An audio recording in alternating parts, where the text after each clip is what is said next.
I'm Sean Sylver, and this is Cracked Rear View. Each week we talk with an interesting guest about the music we love through the lens of a 1990s CD club deal. You know the one. Homer, do you have an explanation for the spill? Oh, what's that record club? The first 9 were only a penny. Then they jacked up the price. It's not fair. It's not fair, I tells you. Yeah, Homer Simpson had some problems with the fine print. But for an American kid getting into music in the 80s or 90s, that Columbia House or BMG Music Service magazine ad was not unlike Charlie Bucket's ticket to a better life, right? And for me, and today's guest Michael O'Connor Marotta, we still pop in those tapes and CDs even now. It's analog, but it's ours. This is a journey into sound. The year is 1990.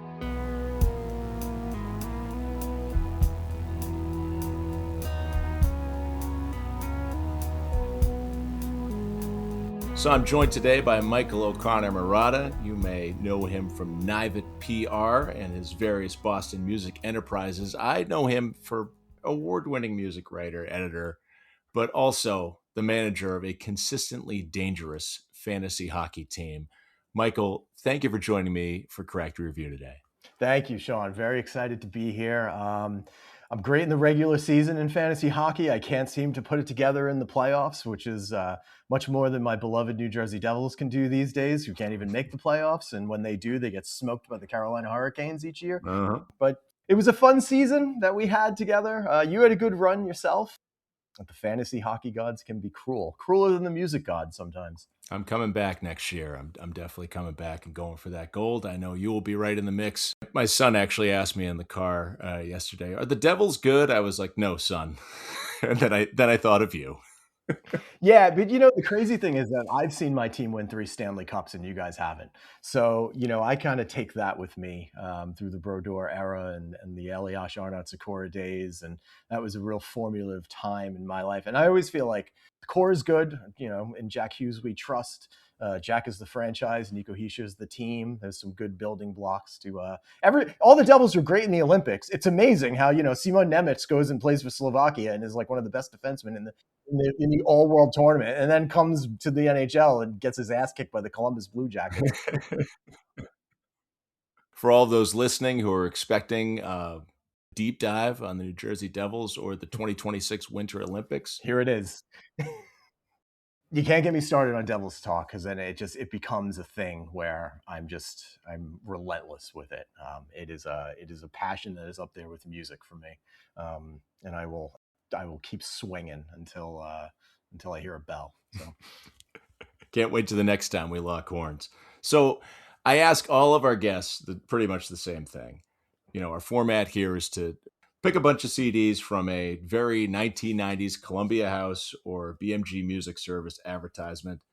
The more that I kind of purchase these things off of eBay to use as a rubric for these episodes, the more the memories kind of flood back of opening a magazine and wow, I can get all these CDs. Holy cow. Just wanted to kind of tap into your memories of these advertisements in your youth and young manhood. And also ask the question, point blank, did you ever take the plunge and subscribe to one of these services? I did, yeah. I mean, I loved music magazines when I was growing up, and that was kind of pre-internet days because we're all old.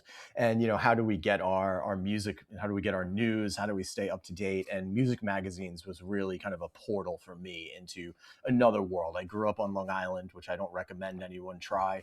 And music and music magazines were kind of my portal into like getting out of all of that stuff. And yeah, these ads, these Columbia House BMG ads were in every single one of them. And when you're 12 years old, 13 years old, CDs were expensive. I didn't have a vinyl record player when I was growing up. It was all CDs and cassettes for me. And so, all of a sudden you're scraping your money together. You're raking leaves or delivering newspapers or whatever, and you're scraping your money together to buy a CD for $15. Now all of a sudden you can get 10 for a penny.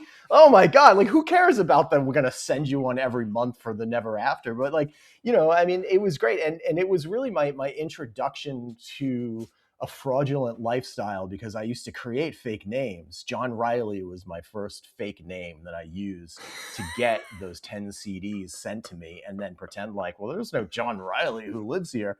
And I got away with it a couple of times. Like one day, there's going to be like the Terre Haute, Indiana gang is going to like bang on my door and like demand reimbursement for all of these. But I pulled off a couple of heists with these formats, and just got the big box of 10 CDs delivered to me. And when you're 12, 13 years old, I mean, that's like you struck gold with it, and a couple of them I did legitimately used my own name, convinced my mom that it was okay, and then it was like, okay, well, if we don't like the first one that comes, we have like 3 days to send it back. And I remember, I think one of the first ones I did, the first thing that they sent me that they charged me for when they were so overpriced, I think it was Anthrax, The Sound of White Noise. I think that was the name of the record. It was the first record after Joey Belladonna left. I think it was John Bush who was the singer. Awesome record. It just doesn't sound like an Anthrax record. Yeah. And I think Black Lodge was like the big single off of that one. And I remember being like, all right, we got to send it back. And I was like, well, I kind of want to keep it. I want to listen to it. My mom's like, you're not paying $26 or whatever it was, for this single CD. So a lot of arguments. I'm sure I was punished more than a few times for taking advantage of this. But I mean, what a wonder, right? You're flipping through a magazine, and then all of a sudden it's like, yeah, I want that one. I want that one. I want that one. I want that one. I could build my CD collection. Yeah. With this stuff. And I'm sure I still have a few thousand CDs, on display, here at my house. And I'm sure a bunch of them came from these catalogs and came from these offers. Yeah, you look in the back and they have the explicit, manufactured for Columbia House or manufactured for BMG marketing. I have that on a lot of tapes. I remember when I first subscribed, I started with tapes and then went over to CDs. I think I was a member under one name. I was a member for probably 6 or 7 years, like right up until I went away to college. And it just kind of became like, all right, I'm not going to saddle my parents with this responsibility of returning postcards while I'm off at school. Right. But, it's classic me because I'm cheap, so it's like I got the introductory deal and then I just laid low. If I stayed diligent and returned the cards, every month, another thing would come up where it would be like 3 for the price of 1. And I'd be like, all right, I'm in, wait 6 more months, maybe get another deal. And then in between kind of go with the local Strawberries or, whatever local vendor. I mean, did you have like a record store spot that you like to frequent and any memories of that experience as opposed to ordering a catalog and having it all shipped to your house? Oh, for sure. Yeah. I was drawn to the record stores, right away, at a very early age. There was a Sam Goody that was not too far from my house. It was kind of like bike riding distance that I would hit up all the time. Nice. And, that was the one that I would go. I think I was kicked out for like alleged shoplifting at some point, which I did. I think it was a Faster Pussycat CD with like the CD long box as well. And I tucked it into my arm to reach up and grab something off. And they must've been watching me. I'm still to this day, I'm 47 years old. I'm still followed around stores like I'm going to steal something. And it started at a very early age. And so I would go to the Sam Goody. I would just walk around. My parents, would go shopping at like Sears or Stearns or Penny's or whatever. And I'd just hang out in the record store, and it had a real effect on me. I mean, I played sports very competitively all through high school, but music was kind of the thing that was mine. And it was mine alone. Sports was a communal thing. It was, it was big into hockey and baseball, and it was Devils, Rangers, Islanders on Long Island at the time, Yankees, Mets. And it was stuff that I shared with others, where music was more personal to me. It was kind of my own thing. And it's funny having a career in music, as a music writer, a journalist, an editor, now a publicist.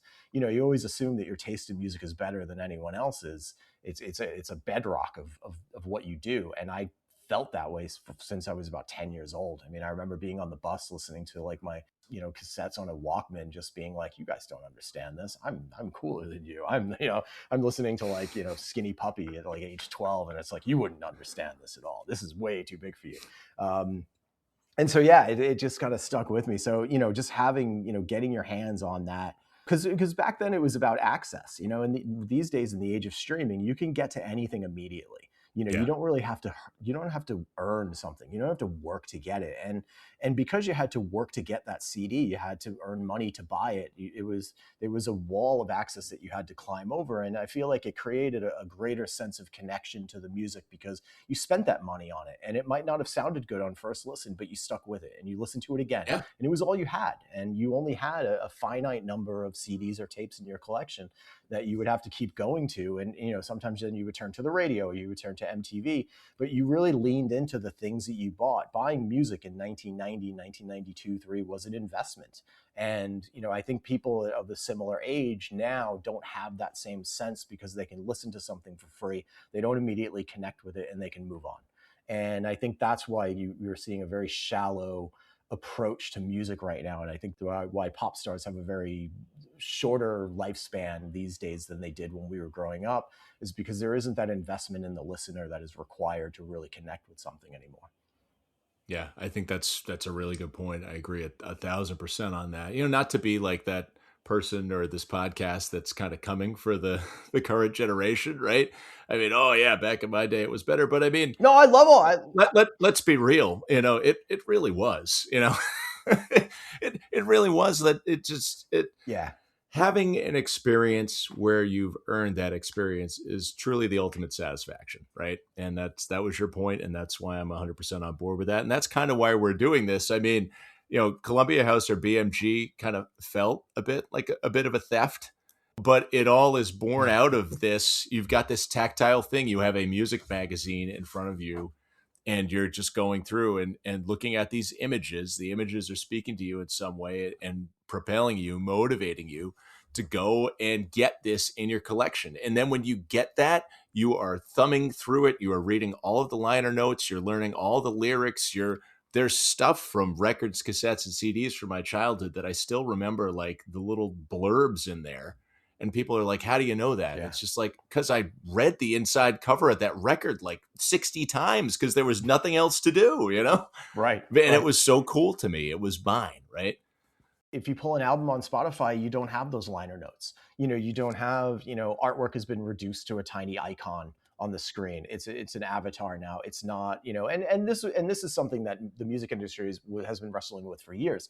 The shift from vinyl to CDs, there was a mass panic over artwork because the art was shrinking and it wasn't as vibrant and it wasn't as expansive as it was on a 12-inch record. And now we've reached kind of the end point where now the album artwork is just a tiny speck on your screen. And I just don't think you have that connection to it anymore. You chose 1990 to bury the lead here significantly. 1990. That is what we are diving into. What a year for music. What a turning point from one decade to the next. Yeah, I kind of wanted to ask you about your motivations, like what compelled you to go to 1990. I mean, we've got a Columbia House ad here that is just loaded full of selections, and in big bold print, take any 8 CDs for a penny, plus a chance to get one more CD for free. Of course, there's a ton of fine print down at the bottom of this thing here. But yeah, 1990, you described it in our communications as a transitional year. And I think, a lot of people would agree with that. The 80s are over. It's the shift of a decade. But, as people, I guess historians might say, right, decades always kind of seem to carry over a year or two into the next decade before you can finally really say, oh, yeah, we're in the 90s now. And everybody kind of puts that turning point as Nirvana, right? Oh, Nevermind dropped. Suddenly, everything that was cool in the 80s is uncool. It wasn't exactly like that. I mean, some of these bands that we see here were still selling records in 1992, but definitely by like 93 or 4, a lot of the stuff that we're seeing here was decidedly uncool. Yeah, absolutely. And it's funny too because I was born in late 78. And so I am considered technically a Xennial because we have that micro generation of like 78 to 82 that is like not really millennial, not really Gen X. I identify completely with Gen X. There's nothing millennial about me. And I kind of shift there. But the way that the conversation is kind of created now where there's this Xennial micro generation, I really feel like there is a micro decade from 1987 to 1992.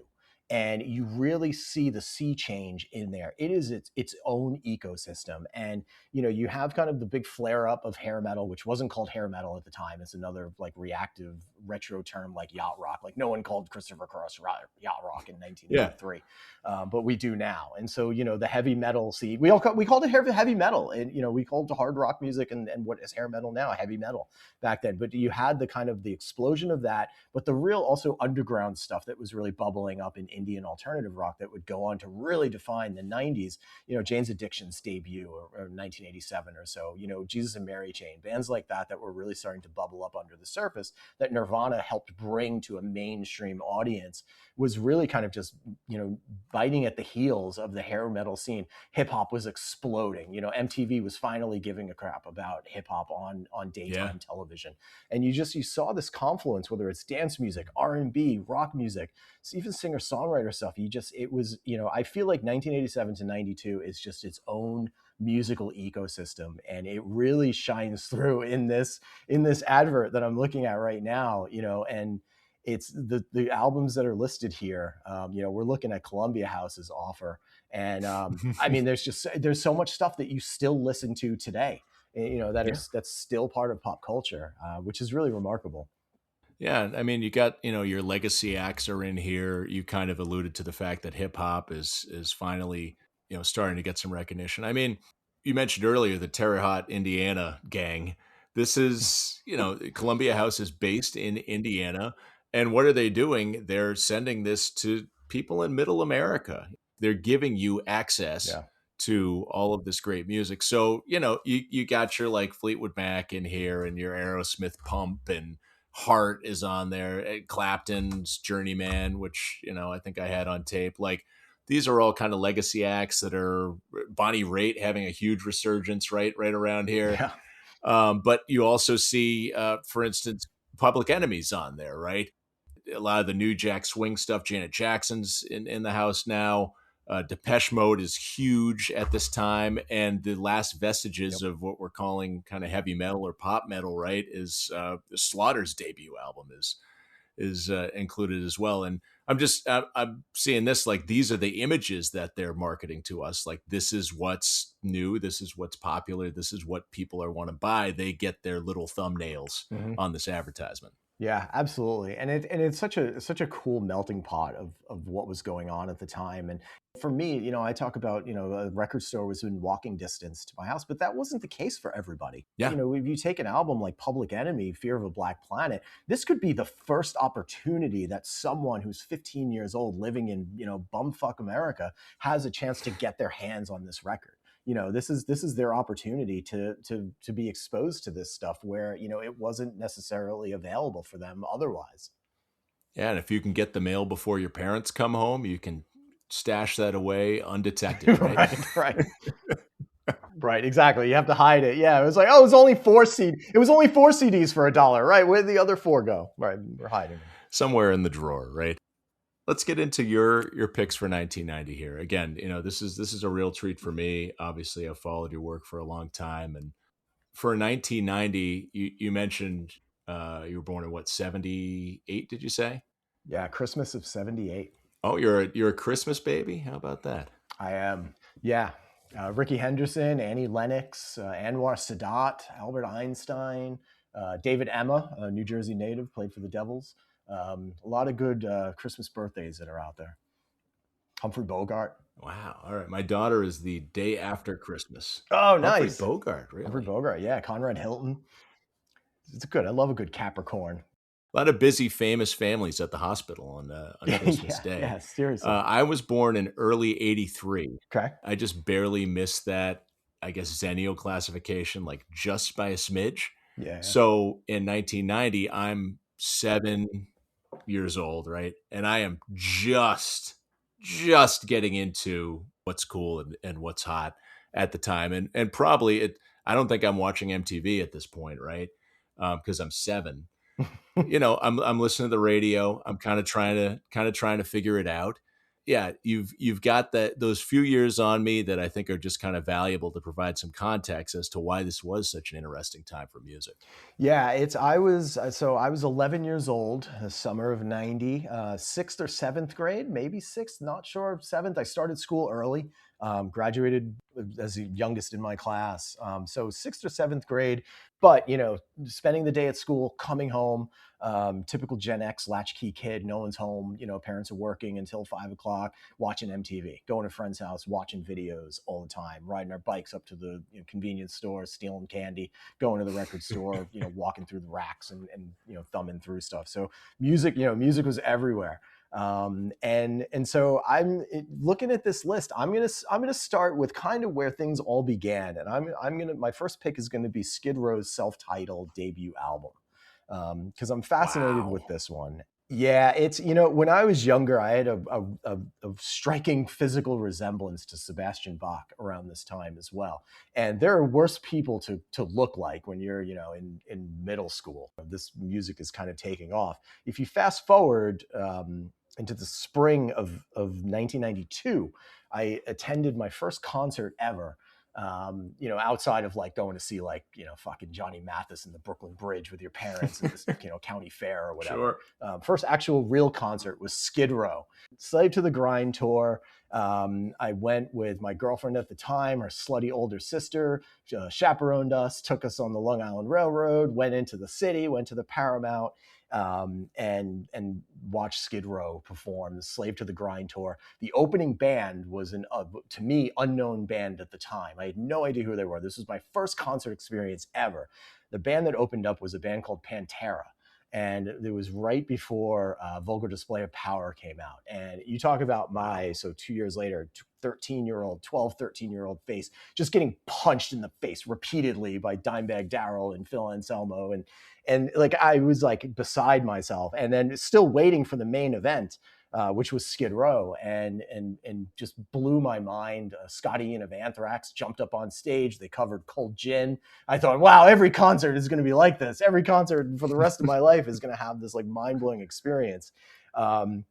So that first Skid Row record really, something special to me, and so many hits on it, man. Like, I Remember You, 18 in Life, Youth Gone Wild. I mean, Sebastian Bach tours all the time. And what's fascinating to me about this is, I'm still into all the hair metal stuff. I love bands like Dangerous Toys, Faster Pussycat, Vane.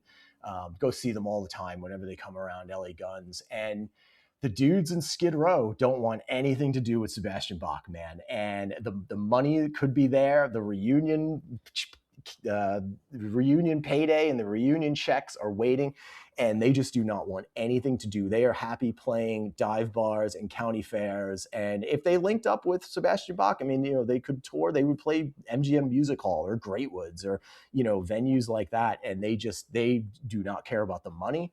They want nothing to do with him. And you see him, you see clips of him just running his mouth and acting the fool all the time, and stuff when he was on reality shows and everything else. And it's such a crazy story that Skid Row has, coming out of New Jersey. It brings me back so many memories of listening to that, around this time, watching the Youth Gone Wild video, getting into I Remember You because everyone needed a ballad. And it just, to me, it's just such a reflective record of that era of my life. Yeah, they had that New Jersey Bon Jovi Midas touch, right? I believe they were Dave Sabo knew John Bon Jovi, or was a childhood friend of Bon Jovi, right? And that wound up launching Skid Row. And there's a band too. You mentioned this huge. I don't know how many times platinum this went, but that was a huge debut. Slave to the Grind was right around, what was it, 91, I think, a couple of years later, and sold very well. Despite the fact that tastes were changing. But yeah, basically by the mid 90s, that was. Yeah, by the mid 90s, the party was over. But even Slave to the Grind was the first heavy metal record to debut at #1 on the Billboard chart. So, Skids had a run. So there it is. Skid Row, self-titled, disc #1 of your 8. At this point, you can just be fast and loose, right? You got 7 more selections. Where are we going next? I think we're staying in genre, and we're going to go with Slaughter's Stick It To You. And the reason why I picked this one, I love this record. And, I mean, again, I'm just, it's funny, like, right? Like, I have like a career in like indie rock and like, all this other stuff. And like, my real passion is like this cheesy hair metal shit. But Slaughter's Stick It To You is so great. I love Blas Elias, one of the most underrated drummers making the rounds. Jeff Blando and Dana Strum playing Vince Neil's band now, his solo band. Jeff Blando actually flicked a guitar pick at me when I went to go see them at the Wolf's Den in Foxwoods or Mohegan Sun, because I was on my phone. I wasn't paying attention to the show. So I have a funny story with that. But with Stick It To You, it's really interesting. That came out, I think, in January of 1990, right? And it had a ton of singles. Up All Night was the first single. Fly to the Angels was the big power ballad that everyone needed.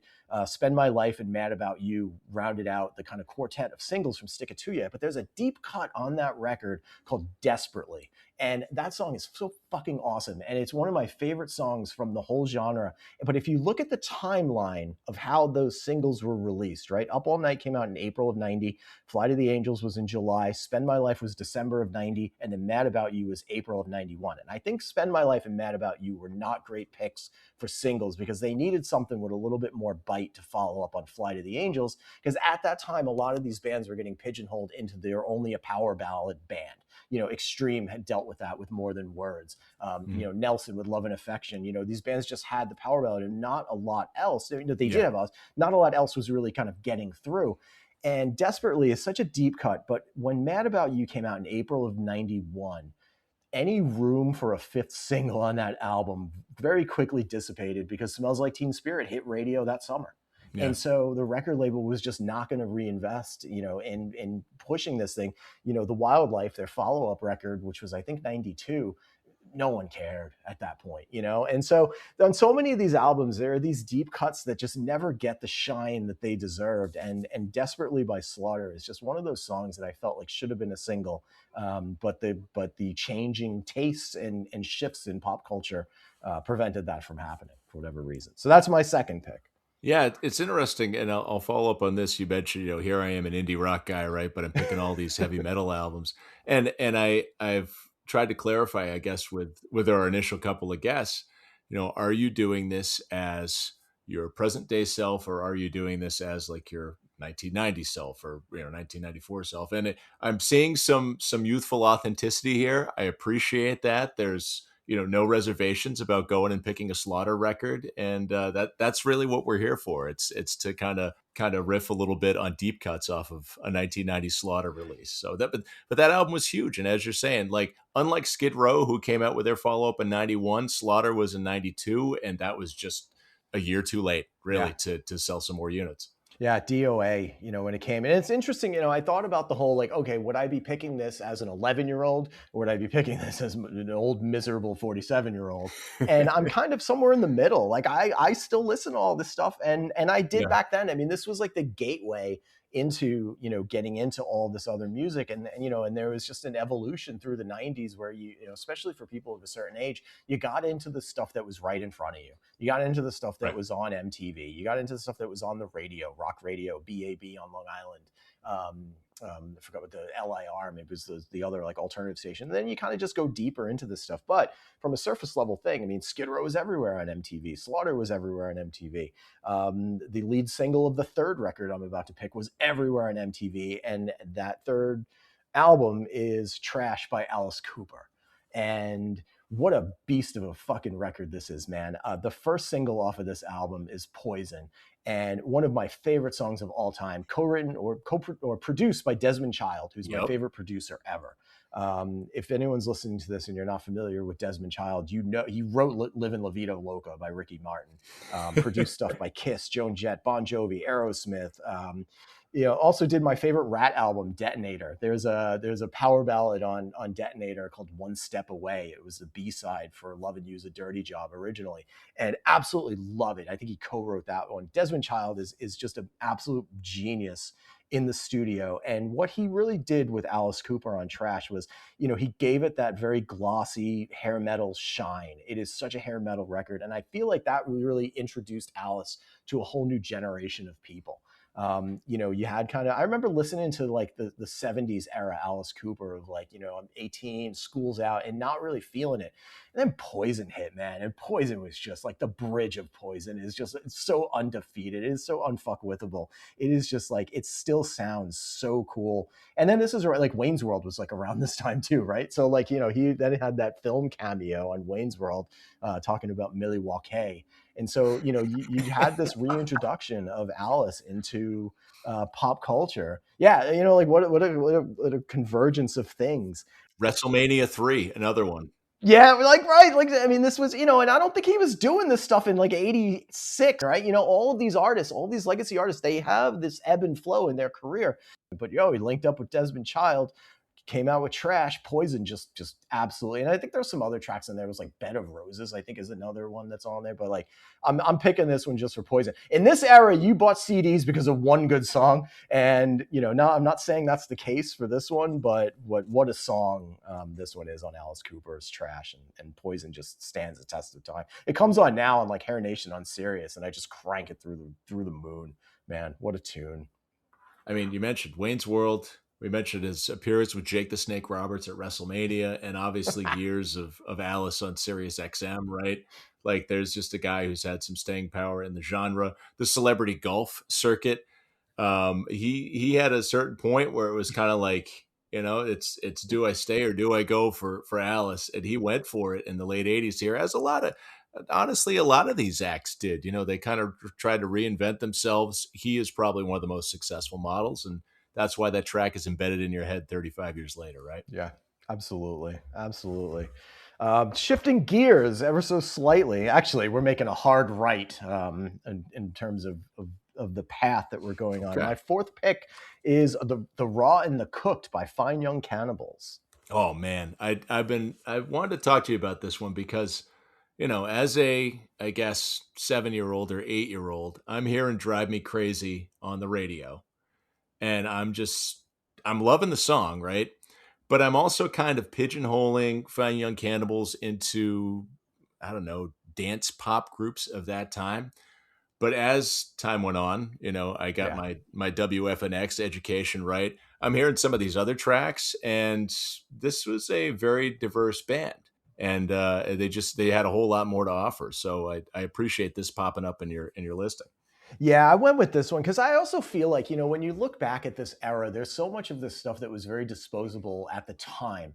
And, you have there's an age-old conversation about authenticity in music. And I feel like if you talk to someone in the summer of 1990 about the staying power of Fine Young Cannibals, they probably would say that they would fall on the side of like Here Today, Gone Tomorrow. True story, okay? The staying power of this band in 1990, I think it just could have been debated. But true story, I went to my local Market Basket this morning, and what was playing, But She Drives Me Crazy, was playing at the Market Basket as I walked in. I was like, I can't believe this. I was like, this is one of my picks for this podcast. And sure enough, 35 years later, 36 years later. The prices of eggs are driving you crazy. They are driving me crazy. Absolutely. But it's sticking around. And this album, there's so much interesting stuff on here. Good Thing is another great song off of this record. She Drives Me Crazy is obviously the standard one. That was their big one. This was their second and final album. This band fizzled out very quickly afterwards. And the story behind She Drives Me Crazy is really, really interesting. It was originally called She's My Baby. And it was part of about 3 songs that they recorded right at the end of these sessions. And they really wanted Prince to produce it. And the label went after Prince, and Prince said, well, I don't work that way. I'm not a gun for hire. Like, you don't just call me and hire me, which is such a Prince thing, right? Like, it's just such an amazing thing. So what they ended up with is they hired Bobby Z, who was in the Revolution at the time, and they recorded these songs at Paisley Park. And so what was originally She's My Baby was turned into She Drives Me Crazy to give it a little bit more uniqueness and a little bit more bite. And man, what a tune. I mean, it comes on and you hear Roland Gift's, you hear his voice, you mimic, I mean, how many people mimic his voice, and when you're talking, like, everyone does a Roland Gift imitation. And, she drives me crazy. Good thing. The closing song on this record is a fucking cover of the Buzzcocks' Ever Fallen in Love. Like what a strange like convergence of things appearing on this one. And so, yeah, that's my fourth pick is Fine Young Cannibals of Raw and the Cooked. What's are you familiar with, or did this maybe get past you, the Nickelodeon television show Hey Dude? Oh yeah, I'm familiar with Hey Dude. So there's and again, why is this junk in my head, right? But there was the cool character, Ted. Like Ted was the guy who could probably, like, reliably, he's the guy who could probably get either of the attractive female cast members. But Ted, I believe in one of the episodes, right? You got to connect this, children's TV show character to something hip that's going on. He's like, hey, do you want to come over and listen to the new Fine Young Cannibals record? It's like, this is just a big thing in 89, 90 is the new Fine Young Cannibals even made it onto Nickelodeon. So. That's amazing. And, in the context of, are you picking this now? Or are you picking this then? Mm-hmm. I will say, full disclosure, I would not have picked this at age 11. Like, I probably would have been made fun of if I was rocking the Fine Young Cannibals CD, because I was listening to Skid Row and Slaughter and Manowar and all power metal and hair metal and stuff. So it's interesting as your tastes kind of evolve, stuff that you kind of give a shine to that you didn't maybe at the time. Well, hey, you looked like Sebastian Bach. You had the musical choice, perhaps, of Ted from the Nickelodeon show Hey Dude. It's not a terrible combination to get through adolescence with. Where are we headed to for number 5? We're staying in our pop music lane, and we are going to go with Belinda Carlisle's sophomore album, Runaway Horses, because this one has one of the greatest... Yeah, this one has one of the greatest fucking songs of all time in Leave a Light On. This song just has me in a vice grip, and has my first ever crush was watching the Heaven is a Place on Earth video on MTV and thinking that I was feeling things that I have never felt before. And at the end, she like makes out with her husband or whatever in the video, and that was like my first like ting of jealousy that I've ever felt, where I was like, this is, it really set a tone for the years ahead of you're either fucking or fighting. And it was just, Belinda Carlisle has just had a spell on me. The first album, Heaven is a Place on Earth, had more hits, right? Mad About You, Circle in the Sand, the title track, obviously. But man, Runaway Horses, and it has some good songs on Runaway Horses. I Get Weak. Yeah, I Get Weak. And I mean, come on. Like, she was just cranking them out. Summer Rain, La Luna, but man, Leave a Light On. That is a guitar solo from George Harrison on it. Like, I mean, there's a fucking Beatle on this song. And it just has that like very tinny, like arena pop sound that I just absolutely love. And that's my pick for number 5. I love you, Belinda. Like you've just been a guiding light in my life for many, many years. And I still put that one on. My wife thinks I'm insane. And I put that one on, and Leave a Light On is just such an anthem. So yeah, that gets my pick for number 5. Yeah, I love that. I mean, I'm a big Belinda fan for a lot of reasons. It's interesting to me, though, how Heaven on Earth was just such a big, big record. And it feels like this one didn't make the dent. I don't know if it was like a record company thing or what necessarily the thing was. Maybe she'd had just that run of hits and people were ready to move on to something else. But, for an artist that's iconic for her work with the Go-Go's, obviously, and this, and, she just kind of remains to this day as somebody who can fill a room because she's Belinda goddamn Carlisle. It's wild to think that in like 89 people were just kind of, I don't know, moving on to something else. Yeah, it's very interesting. And I mean, you talk about kind of the commercial shortcomings of this record. George Harrison appears on it, as I mentioned. Bryan Adams appears on it. Bryan Adams in 1989, 1990. Like that's a good get right there, man. Yeah. Like, they shot the shot. It didn't work for whatever reason, but still, Leave a Light On, absolute jam, probably in my top 50 songs of all time. Speaking of pop music, my next pick is probably a little controversial because of what I'm going to say about it, and it is Automatic by the Jesus and Mary Chain. And I link this into pop music because this is the Jesus and Mary Chain's pop record. This is a far cry from Darklands. This is a far cry from Psycho Candy. I think it's the best Jesus and Mary Chain album out there. And everyone gets mad at me when I say it, including my wife, including my clients. I've had huge debates over this. Obviously, Psycho Candy is an influential record when it comes to, dark pop and shoegaze and noise rock and all that shit. But the one thing that Psycho Candy doesn't have is a song called Between Planets. And that song is just absolutely fucking dynamite, man. It is just my favorite 4 minutes of the Jesus and Mary Chain. Between Planets is just such a mega jam. And it also has Head On. I mean, Head On was a, still a massive hit, covered by the Pixies like 2 months later. Automatic is just, it has a little bit more of a pop kind of vibe to it. And I think that's where, it kind of loses people. It's not that drony, noisy wall of sound. It's still, the Reed brothers are still slinging noise. It's still very chaotic, but it's a lot more structured of a record. And again, right, what are we talking? We're talking about the singles that lure you in, or the one hit that defines an album at the time because you were stuck with it. And for me, Between Planets was just something that just has stayed with me for so long, and I just hold Automatic up to such a high standard. So that is my pick for number 6.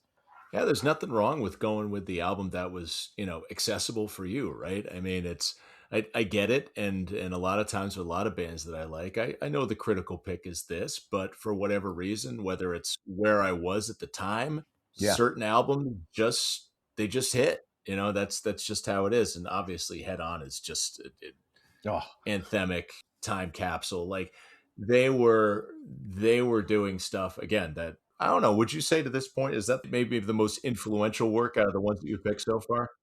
I think so. Definitely band. You can say a lot of Alice Cooper's influence, on rock and roll over the decades. But I mean, Yeah. there are still. I mean, Psycho Candy came out in what, 85, and so we're 40 years later, 41 years later, and every fucking shoegaze band tries to sound like the Jesus and Mary Chain. I mean, they're still inspiring bands, Yeah. with that very distinct sound to this day. It's like the Joy Division effect. I mean, there's just countless bands that have tried to kind of mimic that style where that blueprint was established by them, and it's tough to argue. But if I'm ranking the albums, I'm going to put Automatic above it because you know what, it's my taste, and it's like the Rick Rubin thing. Like my taste is correct. So Yeah, that's your prerogative. These are your 8 albums, and shout out to brothers making just incredible music together. I mean, it's a tale as old as time. Jesus and Mary Chain definitely right in the mix. So we're at 6 albums deep right now. Are you starting to feel the pressure a little bit? I mean, not at all. No, I'm really enjoying the segues of all of this. We've only really had one real shift from Alice to Fine Young Cannibals, and so I'm going to kind of take the Jesus and Mary Chain's Automatic kind of influence on what was kind of bubbling up at the time and what would eventually become alternative rock and things that how they progressed. And my next pick for number 7 has a very remarkable distinction for me as being not only the greatest album of the 80s, but also the greatest album of the 90s. And very few records can lay a claim to being the best of 2 decades, and that is Depeche Mode's Violator. I mean, just an unbelievable record from them. Their high point, and obviously there's so many high points in the Depeche Mode catalog, but Violator is just that one record that I feel like it's a greatest hits album disguised as a studio record. Flood's production on it is unbelievable. David Gahan is, I think this is just pre-heroin David Gahan, maybe. And so, I mean, they were just firing on all cylinders. Enjoy the Silence is one of the greatest songs of all time ever, which is undisputed. The song that we played a ton at the Pill. Speaking of Jesus and Mary Chain, Head On was a big song that we used to play at the Pill all the time. My dance party that I used to do at Great Scott for many years.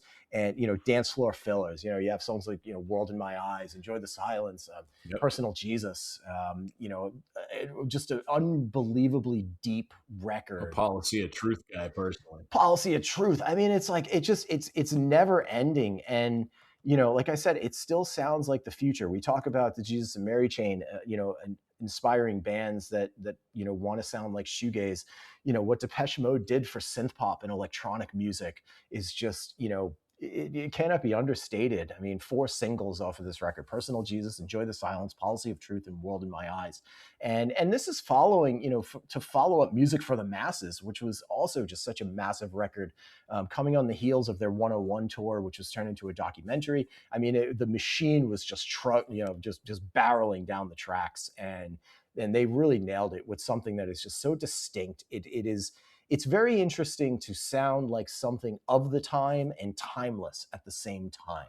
And I think that every artist wants to create something that falls in between those two categories, similar to my decades distinction with them. And it's just, it's a transcendent record that continues to kind of shape, not just electronic music, but pop music overall. And a personal anecdote for this, I went to visited some family in San Diego in the late 90s. And my family would go to sleep right after dinner, and I would borrow their car, and I went to a record store and they had a tape deck, and I said, okay, I'm going to buy one tape and I'm going to listen to this one tape over and over again. And it was Depeche Mode's Violator, and for a week, and it's just all I had on, driving through the Ramona Valley and to San Diego and down to Tijuana with that soundtracking the trip is just a life experience that I'll never forget. I mean, that's the juice of what we're getting at here, because you don't have a never-ending Spotify playlist of just whatever at your disposal, and the only time that you get booted off is when you go through some trees up on a mountain where you lose reception for 5 seconds. You had what you had, and you wore it out, and it better be damn good. So you, sir, chose wisely that day. Yeah, I did. I don't know what was the other. I'm trying to think of what was the other picks that I was going to do. I don't remember it, which is weird that I don't, because I agonize over. I can think of times where I picked one album over the other when I was younger, and I still think about it to this day. I remember buying a Suzanne Vega cassette over Susie and the Banshees, and I fucking think about it all the time. It's like adding and dropping players in fantasy hockey. Like you're just like, you can't not think about these things. I think about like cassette choices that I made when I was like 11 years old, and I think about like, what my life would have been different if I didn't buy 99.9 Degrees Fahrenheit by Susan Vega, and I ended up going with Susie and the Banshees, like Peekaboo or whatever I was holding at the time. So I think about these things constantly, but on that trip I cannot think of the other album that I was considering, and I think that speaks volumes to how fulfilled I was with the Violator pick. Yeah, that's awesome. When you mentioned you were going to California, and for a second I was like, do you have some sort of loose connection to the riot that took place right at the music store? Got overwhelmed by like 15,000 fans that came to see Depeche Mode. Like, they got hot, just crazy at this time, and obviously put out a record that resonated with a ton of people and lives on to this day, to your point.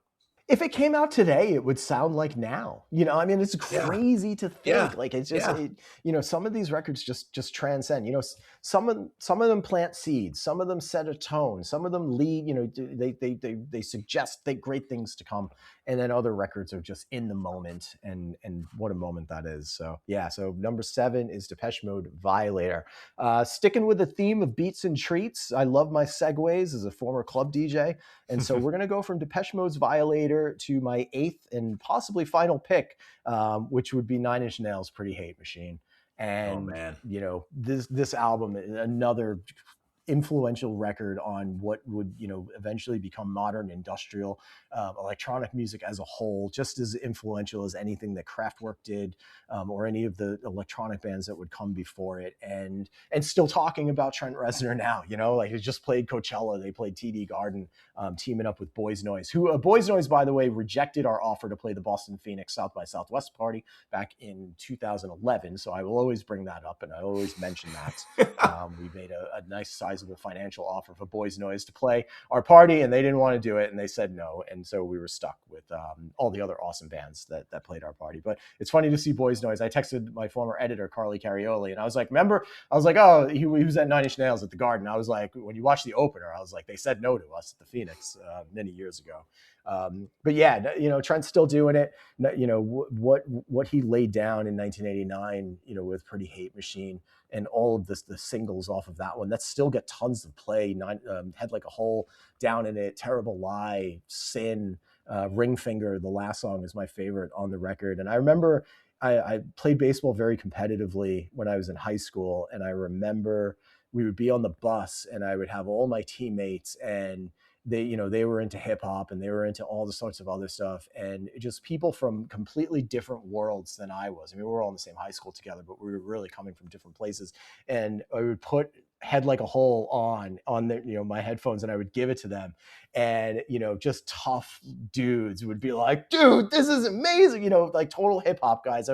My high school that I went to on Long Island, Eric Sermon and Parrish Smith went there. Craig Mack went there. Yeah. It was a big hip hop school. And so I would like play all this industrial stuff for them, and they just absolutely loved it. And I remember thinking like, all right, this is how you know that something is legit, when like people that don't like this stuff at all are ready to run through a wall because Head Like a Hole is just fucking banging. I can't say that I was into this as a sixth grader. I think my introduction to Nine Inch Nails came maybe 2 years later through the Broken EP. Yeah. I went on a cruise with my parents, and I think I was 12 turning 13. I was hooking up with this 17-year-old from Michigan, and we were kind of just gallivanting around the cruise. And my parents were like, look, they were like, do whatever you want. Just don't jump off the boat. Like, that's the rule. Like, don't jump off the boat. And so I had my first beer, my first and almost last beer ever on this cruise. I had a sip of Corona, and I thought it was disgusting. And I hadn't had another beer for about 20 years after that. So one night on the cruise, I was just hanging out with all these teenagers, and I went into this dude's room, and he had all of these industrial CDs, Pigface, Thrill Kill Cult, Sisters of Mercy, just everything from that like Wax Trax era, had a stack of it. And he was like, what do you listen to? And I was like, oh, Skid Row, Faster Pussycat. And he's like, that shit is garbage. He's like, here, check this out, blah, blah, blah. And he put on Broken for me. And that was like a, turning point thing in my life. Some random dude like is probably responsible for like the career that I have. So Wish was the first song from Nine Inch Nails that I had heard. Got back from that cruise, bought Broken EP. I think the Fixed EP was coming out around that time, and so it was kind of there for like the real upswing of Nine Inch Nails into that early mid '90s period, where things just exploded with Downward Spiral. And then you kind of work your way backwards, and you hear, oh, Pretty Hate Machine, that came out in '89. Let me listen to this. And then you listen to it, and you're like, holy crap! Like, what is going on here? I mean, the sounds, the textures, the way. I think when you grow up with metal, and you grow up with heavy metal, you think that heaviness can only be created a certain way. And you think that it's, loud, brash guitars and aggression. And what Nine Inch Nails did was harness aggression in a different way, in almost a sexual way, in a very primal way. And it wasn't, there's heaviness to there's heaviness to Head Like a Hole, but there's not really a heaviness to like Down in It, or and there's other, Ring Finger. There's these other songs, they were heavy in just their own way. And I remember thinking, really kind of like challenging what I thought was heavy music through the way he would layer beats and the way he would create dance music that was shaped as pop music, and did it in just such a sexy and seductive way. And it completely changed music. And you saw the electronic explosion and the industrial explosion, all the copycat bands of Stabbing Westward and Gravity Kills and all these other bands that came out once Downward Spiral really exploded. And it was just, it really traces back to all that. And I had the pleasure of seeing Nine Inch Nails a bunch of times in those early years, right before Downward Spiral, before they would play arenas, and just an insane live show. We'd show up to school the next day wearing fishnets and those old goth stockings where it was be like green and black stripes, and wear mascara and paint our nails and stuff like that. And so the Nine Inch Nails stuff really takes me back to kind of that era of my life. So yeah, that is my pick for number 8. That's awesome. And I love how it came from the most random of instances, right? You're hanging out, you're 12 years old, you're on a damn boat, and you take a turn, and you're exposed to some music that just blows your mind. And again, these are the sort of interactions, these are the sort of things that just come rushing back when you pick up a disc and you say, man, like I remember that road trip. Yeah. It's wild when you pick up a record, and as you say, you've got thousands of them, right? I've got hundreds. But I pick one up and I just say, that's this part of my life, and this touched off an appreciation of a whole nother genre of bands, right? It's it's the gateway drug, I guess, for lack of a better term. Yeah. And Trent Reznor, that record was just wild, and the shift and went from what being just kind of like a grunt at a studio in Yeah. Cleveland, right, to playing Lollapalooza 2 years later. He was like recording that and sequencing those tracks on a Mac back in the late '80s Yeah. in on off hours at the studio where he was working, and goes on to influence, again, you mentioned some of the bands, an entire generation. Very, very cool. Do you have any at this point, any albums that you left off that you think that you'd shout? Oh, of course. Definitely. I've got about 20 that I could talk about. Well, so for my bonus picks, I mean, what a year! I mean, we're talking, talking summer of '90, man. And you alluded to this in some of the prep. A lot of these records were like 6 months after they came out. So even though we're talking summer of '90, it's not necessarily things that came out in June of 1990. This Yeah. is like the late end of '89 into what's going on. So there's a wide range. Sinead O'Connor. Do not want what I haven't got. Not something I was into at the time. Discovered that in later years, and really developed an appreciation for Sinead and her activism and her outspokenness. Things that I probably would have made fun of as a sixth grader or a seventh grader. Now you see the gravity of it, and you just see the tortured soul that she was. Feel a very personal connection to the music of Sinead O'Connor. And this was, that album came out right after, The Lion and the Cobra, which is her greatest moment, which is Mandinka, and Great song. hits. I mean, the Prince song, Nothing Compares to You. I mean, just an iconic song, in the video of just her face, just emoting, and just nothing else. And such a Prince composition, The Emperor's New Clothes, that one. So was another one I picked. And then, full circle moment, going back to the hair metal that kicked off the show, Mötley Crüe's Dr. Feelgood, man. I mean, it's, you're in Huge sixth record. grade. Huge record, right? The Crüe's at Nassau Coliseum, the night before, and then some people are filtering into the school the next day with the black shirt with the lime green tiles and the album cover, and you're like, oh, man, I should have went to that show last night. And things you still listen to now, right? Kickstart My Heart is playing every time, and the Bruins are about to be eliminated in the playoffs once again. TJ Connolly would fire up Kickstart My Heart to try to get the crowd into it, desperately. It worked for once when the Sedines, I'm gonna get into it, but yeah, the Mötley Crüe album, so many hits on that one as well. The title track, which totally rips off Love Like Blood by Killing Joke. And it's just such a culmination of things, with Crüe, their biggest hits probably still Home Sweet Home off of Theater of Pain, but the rest of that record was garbage. Girls, Girls, Girls had some moments, with Wild Side and stuff, but Feel Good was just hit after hit. I think This is Apex Crüe. It's Apex Crüe, yeah. And a murderer's row of singles, right? Like Dr. Feelgood, into Kickstart My Heart, into Without You, into Don't Go Away, Mad Just Go Away, into Same Old Situation. And even at that point, it just felt like the album had so many more legs to it.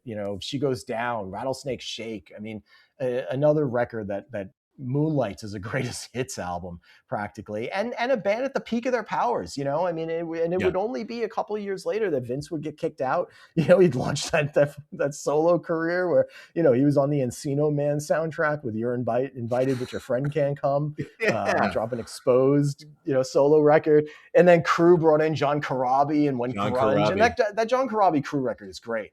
Mm-hmm. Yeah, but it wasn't Crüe, like, I mean, I played it for my wife not too long ago. I was like, yo, check this out. Like 94, this is what Crüe sounded like. And she was like, oh my God, like, it's so obvious that they're trying to, have a harder edge sound, and, we're grunge now. But at that point, man, when Feel Good came out, I mean, just, we're talking like, fall of '89, and, the culmination, I mean, that stuff was just massive, and they just went right to the top of it, and still talking about it now. The Dirt gave them another shelf life. They just played Fenway Park, right? What, 2-3 years ago? So the staying power was legit. And so that record, I feel like, definitely has to get a shout out from me. So yeah, so that's a nice 10 right there. I think that'll fill the CD collection of my 11-year-old self quite nicely. Well, yeah, if you held on, who was it? Was it Jim Riley? Was that the name you were going by? John Riley. John Riley. John Riley. So, if John Riley held on to his membership for a couple of months there, he could have gotten a couple of additional discs. I mean, the world is your oyster as a member of the Columbia House family. Michael, I got to say, I really put you through the paces here, but you delivered an eclectic mix here, but also in the authentic style that kind of lives up to what I expected of you. So I really appreciate you sharing some of the recollections and why this stuff, I don't know, means something 36 years later. It's just wild to see these images, right? And they don't seem that far away to me, but they kind of are. And it's really just our privilege to have had them a part of our youth and have them still with us today.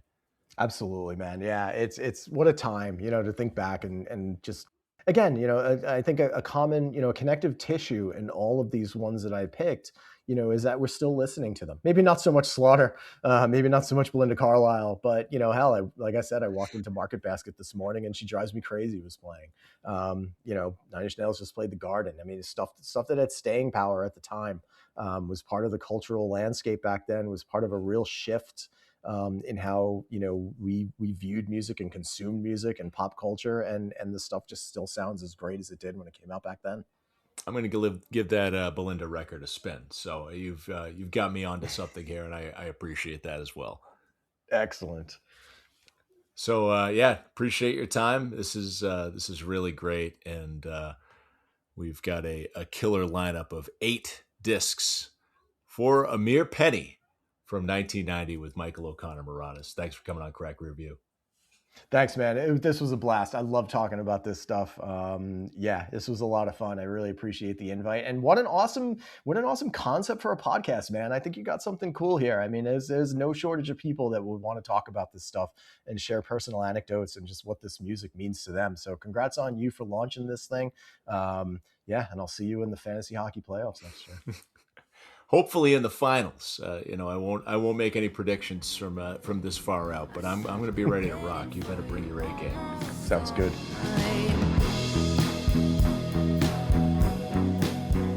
My guest was Michael O'Connor Marotta.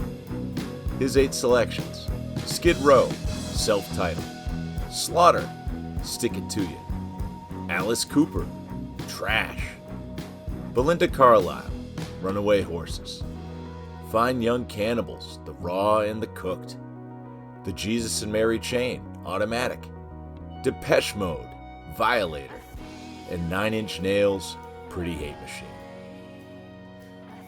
Music by Ceramic, from their EP, Somebody Like That. Subscribe to Crack Rear View on your favorite podcast platform or on YouTube. You can find Crack Rear View Podcasts on Instagram and Facebook. I'm Sean Sylver.